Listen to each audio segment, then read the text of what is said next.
जय जय राम कृष्ण हरी पांडुरंग हरी, जय हरी बाहुली, जय हरी बाहुली, पांडुरंग हरी, राम कृष्ण हरी. मित्रांनो, सर्व सज्जनांनो, मायबापांनो, बऱ्याच वेळा आपल्याला प्रश्न पडतो, संत कोणाला म्हणावं? संत कोण? साधू कोण?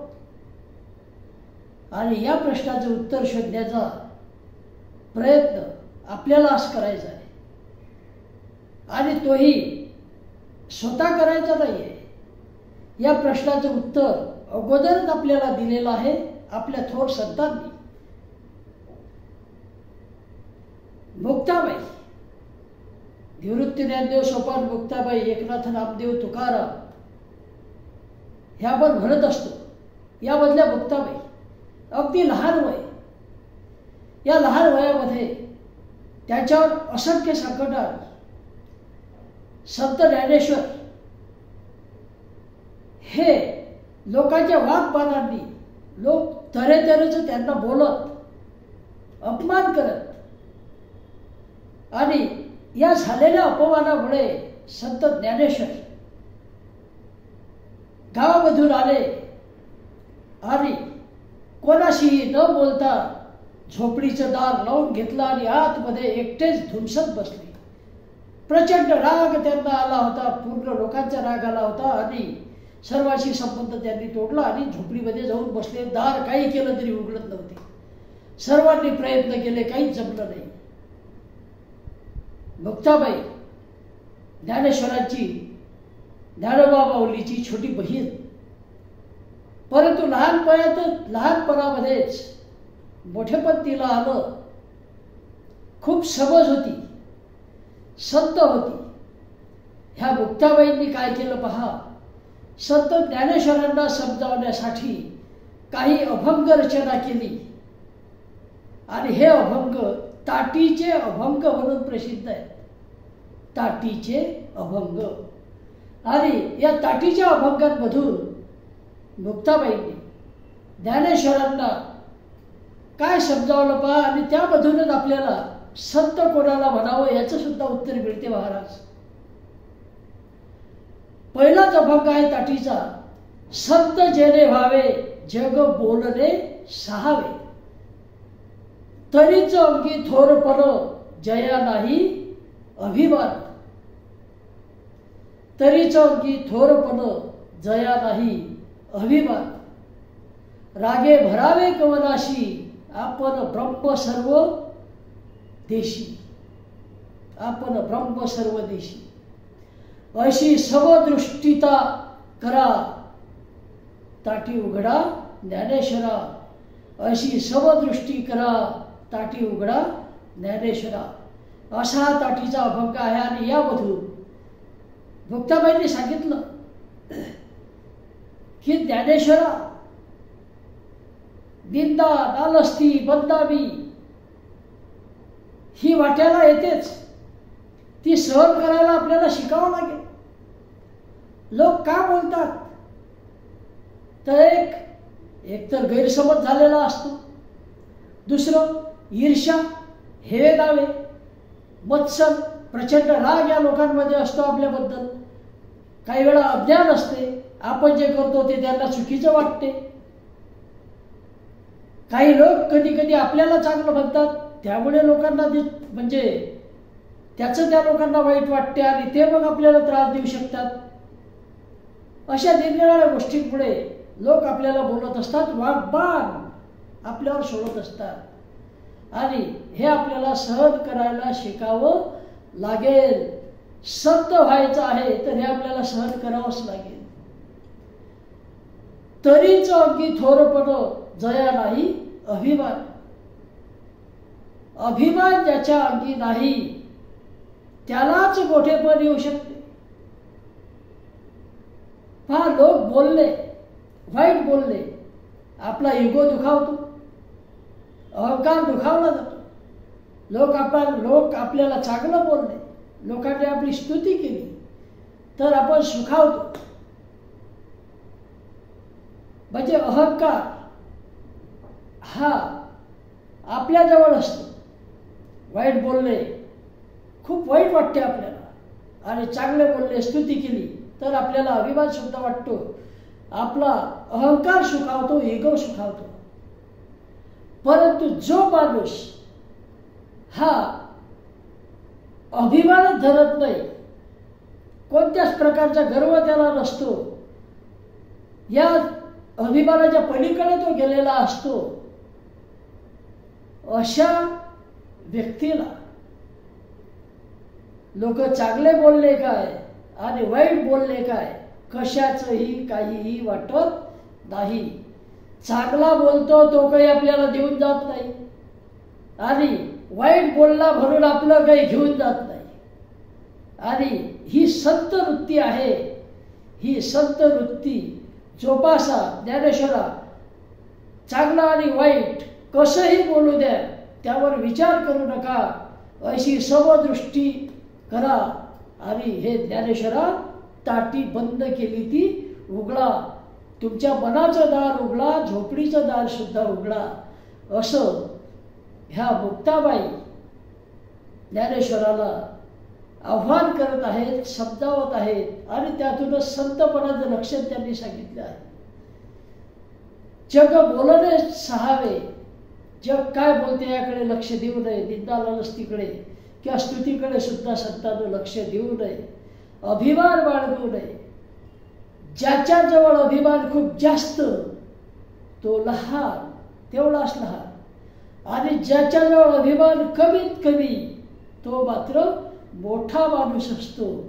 हे सर्वात महत्वाचं. आपण म्हणतो की तो माणूस एवढा मोठा आहे, पण त्याला अजिबात गर्व नाही, कशाचाही अभिमान नाही. परंतु कधी कधी आपल्याला कशाचाच गर्व नाही याचाही गर्व होतो. तेव्हा असं होऊ नये महाराजा, हे संतांचं लक्षण आहे. आपल्याला सर्व शक्य नाही, तरी काही गोष्टी शक्य आहेत. त्यानंतर 5व्या अभंगामध्ये संत मुक्ताबाई सांगतात, या ताटीच्या अभंगामध्ये, संत तोची जगी क्षमा दया ज्याची अंगी. संत जगामध्ये तोच आहे की ज्याच्या अंगामध्ये काय क्षमा आहे, क्षमा करण्याची क्षमता त्याच्यामध्ये आहे, भूत दया आहे, प्राणी मात्राबद्दल प्रेम आहे. तुम्हाला संत एकनाथांची गोष्ट माहिती आहे. महादेवासाठी शंकरासाठी आणलेलं पाणी संत एकनाथांनी तहानलेल्या एका प्राण्याला पाजलं, तहानलेल्या गाढवाला रस्त्यानं पाजलं, असे संत एकनाथ. ती झाली भूतदया. त्यानंतर लोभ अहंता नये मानसा जगी विरक्त दोची जाणा. लोभ कोणत्याही प्रकारचा नाही, विरक्त वृत्ती त्या व्यक्तीची असते. अशी व्यक्ती इह परलोकी सुखी, शुद्ध ज्ञान ज्याची मुखी. मिथ्या कल्पना मागे सारा, ताटी उघडा ज्ञानेश्वरा. हे ज्ञानेश्वरा, खोट्या कल्पना बाजूला सारा, मिथ्या कल्पना बाजूला सारा, आणि आता ताटी उघडा, दार उघडा. तुमच्याजवळ ज्ञान अगोदरच आहे, ती ज्ञानाची कपाट उघडा.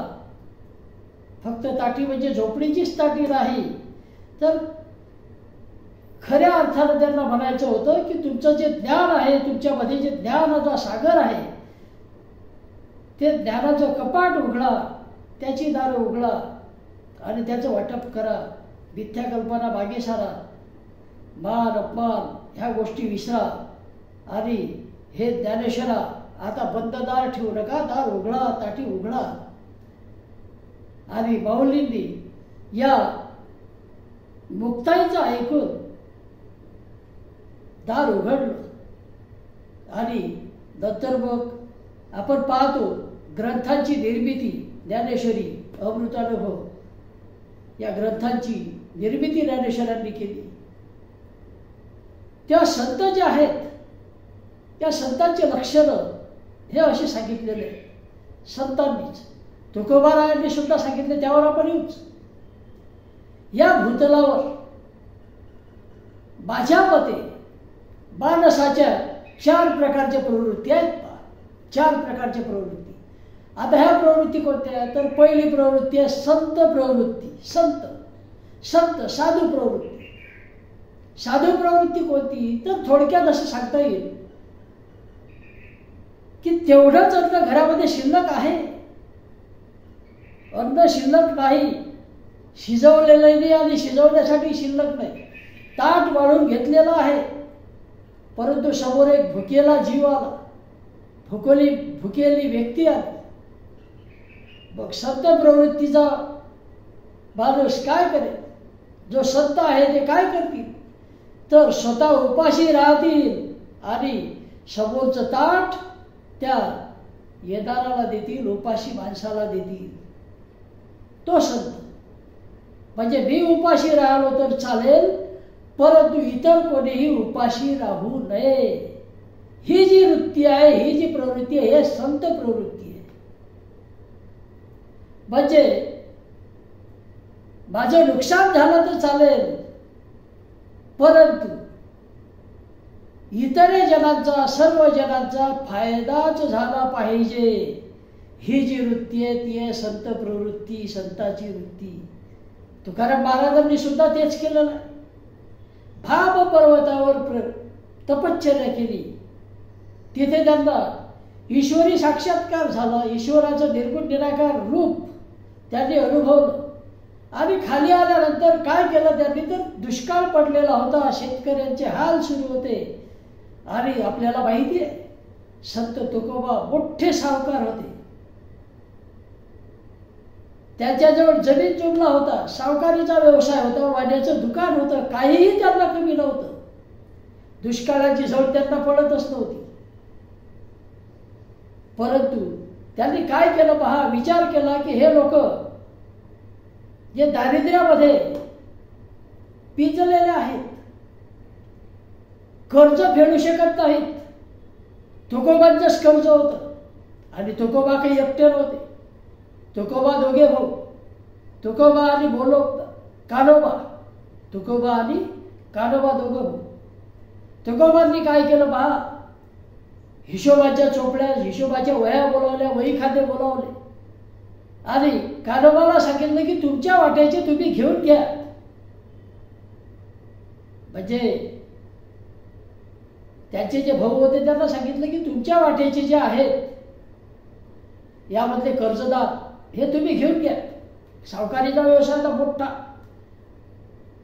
आणि तुकोबांनी तुकोबांच्या वाट्याचे घेतले आणि ह्या सर्व वही खाते, सर्व वह्या चोपड्या ह्या नदीच्या डोहामध्ये बुडवल्या पहा. म्हणजे रेकॉर्डच नाही तर कर्ज कोणावर आहे.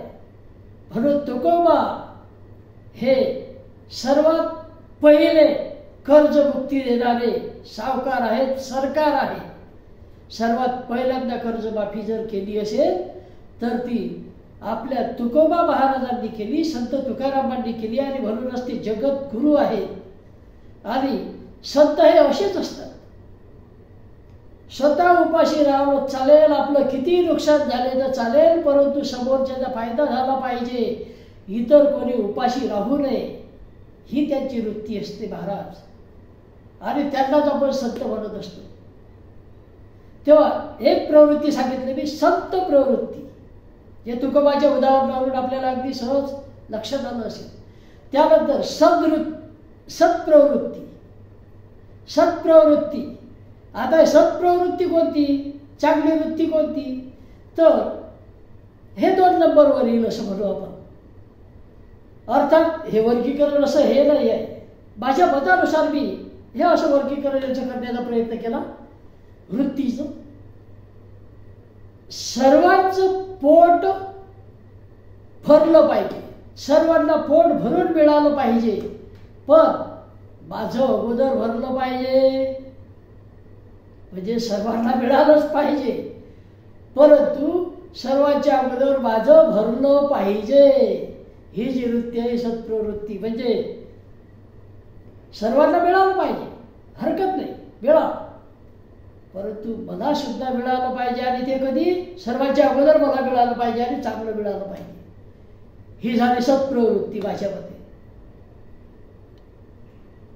म्हणजे साधून घेणारी वृत्ती.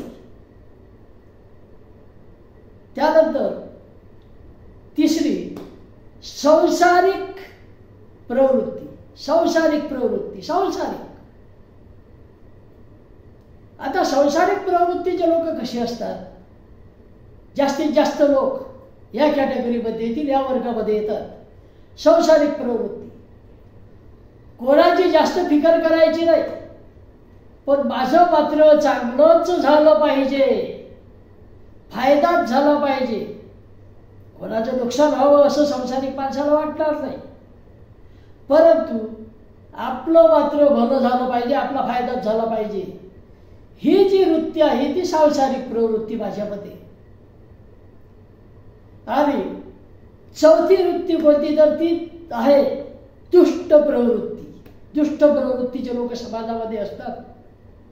आणि दुष्ट प्रवृत्तीचे लोक कसे असतात महाराज? तर माझा काहीच फायदा झाला नाही तरी चालते, परंतु इतरांचं, समाजातील काही व्यक्तींचं नुकसान मात्र झालंच पाहिजे. आणि असं झालं की हे लोक खुश होतात. म्हणजे माझं काही नफा, म्हणजे माझं नुकसान एक वेळा झालं तर चालते, परंतु माझ्यापेक्षा इतर लोकांचं नुकसान जास्तच झालं पाहिजे, ही वृत्ती. किंवा माझा फायदा अजिबात नाही झाला चालते, परंतु समोरच्याचं नुकसान झालंच पाहिजे, हे जे वृत्ती आहे ही दुष्ट प्रवृत्ती. आणि याच वृत्तीचे लोक हे समाजाचं जे नेचर आहे हे बिघडवत असतात. संत तुकारामांना, संत ज्ञानेश्वरांना याच वृत्तीच्या लोकांनी त्रास दिलेला आहे, परंतु संत दुष्ट प्रवृत्तीच्या लोकांनी माफ करतात. व शेवटी संत एकनाथ हे गोदावरीमध्ये स्नानासाठी गेले, स्नान करून आले आणि पूजा करायला गेले. हा त्यांचा दररोजचा नियम. एक दिवस एका दुष्ट प्रवृत्तीच्या व्यक्तीनं पाहिलं, संत तुकाराम कोणाशी काही बोलत नाहीत, रागावत नाहीत, बघ्यांना त्रास द्यायचा, काही गरज नव्हती. ते काही कोणाच्या लेण्या देणं नव्हते, याचं तर अजिबात काही बिघडवलं नव्हतं. पान खायचा, पानं सोबत घेतल्या आणि तिथे बसला. या संत एकनाथांच्या रस्त्यामध्ये बसला. संत एकनाथ आघोळ करून आले आणि आघोळ करून आल्यानंतर याला काय करावं, तर पानाची पीक एकनाथांच्या अंगावर मारली.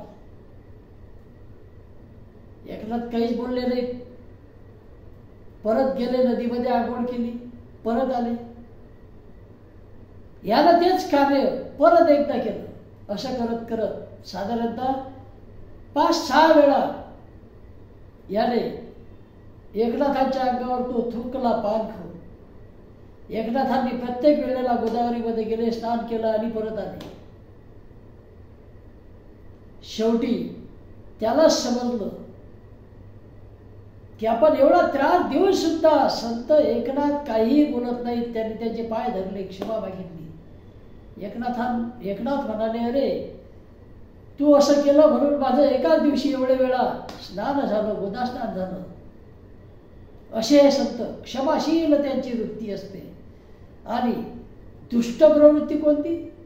तर माझा फायदा नाही झाला चालेल, परंतु समोरच्याचं नुकसान मात्र झालंच पाहिजे, ही दुष्ट प्रवृत्ती. काही गरज नसताना दुसऱ्याचं नुकसान करायचं, ही दुष्ट प्रवृत्ती.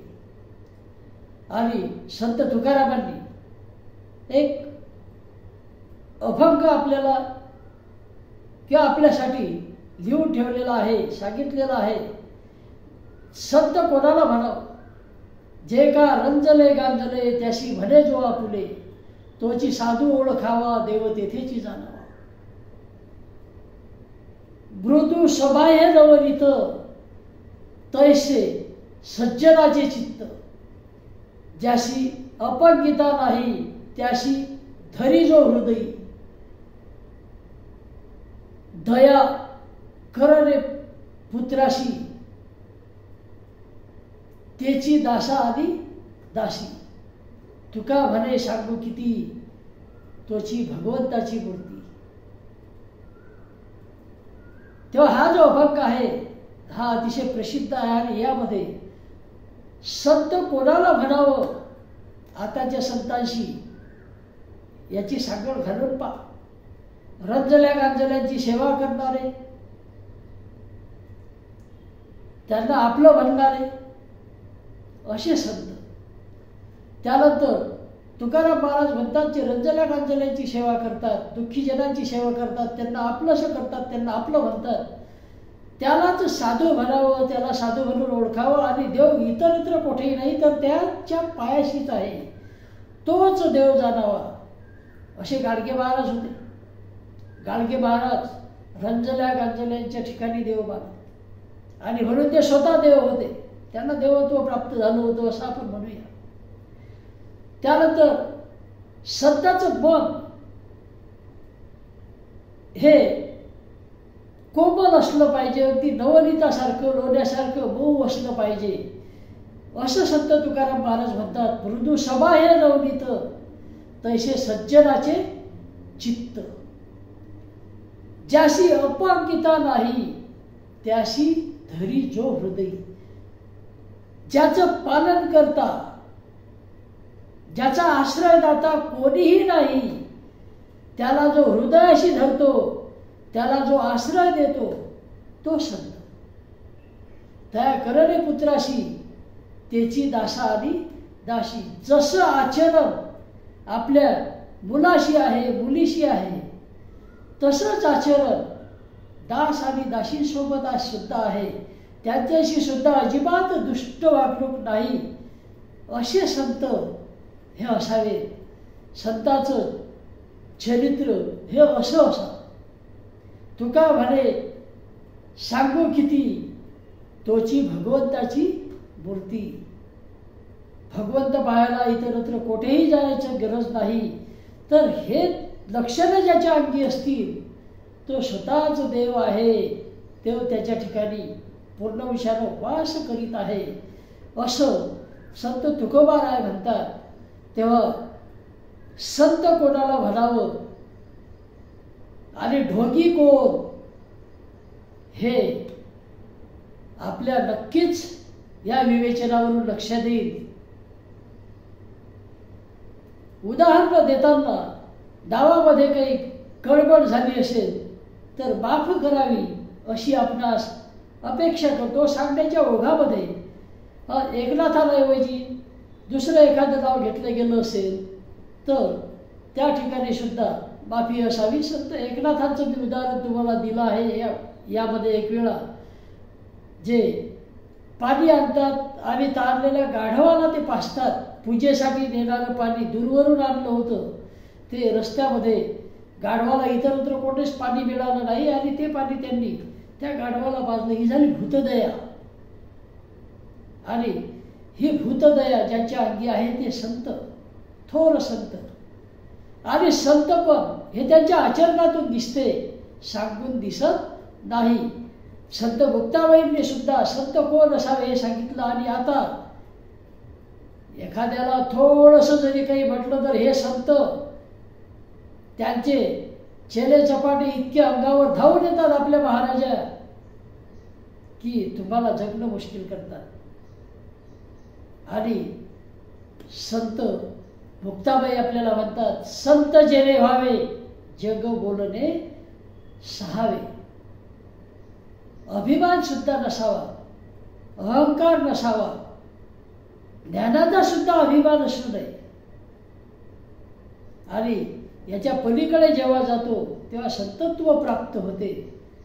तेव्हा मी सांगितलेले 4 प्रकार हे सुद्धा लक्षात ठेवायला हरकत नाही. संत प्रवृत्ती, स्वतः उपाशी राहून इतरांचं पोट भरणार, स्वतःचं ताट भुकेल्या व्यक्तीला देणारे ते संत प्रवृत्तीचे लोक. साधून घेणारे सत्प्रवृत्तीचे लोक. आता हे लोक सर्वांचं पोट भरलं पाहिजे अशी मनापासून इच्छा, परंतु माझं अगोदर भरलं पाहिजे ही सत्प्रवृत्ती. संसारिक इतरांचा विचार करण्याची गरज नाही, परंतु माझा फक्त फायदाच झाला पाहिजे माझं भलंच झालं पाहिजे, ही संसारिक व्यक्तीची प्रवृत्ती आणि दुष्ट प्रवृत्ती. माझा फायदा नाही झाला चालेल, पण समोरच्याचं वाटोळच झालं पाहिजे. आणि या दुष्ट प्रवृत्तीच्या लोकांचं अजून एक वैशिष्ट्य तुम्हाला सांगतो. हे लोक दुसऱ्याचं नुकसान होते तेव्हा हसत असतात, दुसऱ्याला दुःख होते तेव्हा यांच्या डोळ्यात अश्रू येत नाहीत महाराज, तर यांना आसुरी आनंद प्राप्त होत असतो. असे दुष्ट प्रवृत्तीचे लोक, यांना इतरांना त्रास देण्यामध्ये खूप अभिमान वाटतो, चांगलं वाटते.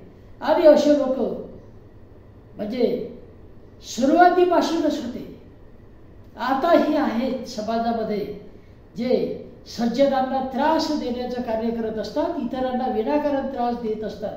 संत तुकारामांना सुद्धा जीवनभर प्रचंड त्रास सहन करावा लागला. संत ज्ञानेश्वरांना सुद्धा खूप त्रास सहन करावा लागला. त्याच्या सर्व भावंडांना मरण यातना सोसाव्या लागल्या. एवढे ज्ञानी असून तेव्हा संतांना त्रास हा होतोच, आणि त्यामधून ते तळून सलाखून निघालेले असतात. दुष्ट प्रवृत्तीचे लोक हे त्रास देण्याचं कार्य करत असतात, यामधून संत बाहेर पडतात, ते त्यांच्या पुढे झुकत नाहीत. तेव्हा संत कोणाला म्हणावे, जे का रंजले गांजले त्याशी म्हणे जो आपुले, तोची साधू ओळखावा देव तेथेची जाणावा. मृदू सबाह्य नवनीत तैसे सज्जनाचे चित्त, ज्याशी अपंगिता नाही त्याशी धरी जो हृदयी, दया करणे पुत्राशी तेची दासा आणि दासी. तुका म्हणे सांगू किती तोची भगवंताची मूर्ती. जय हरी माऊली, रामकृष्ण हरी, पांडुरंग हरी.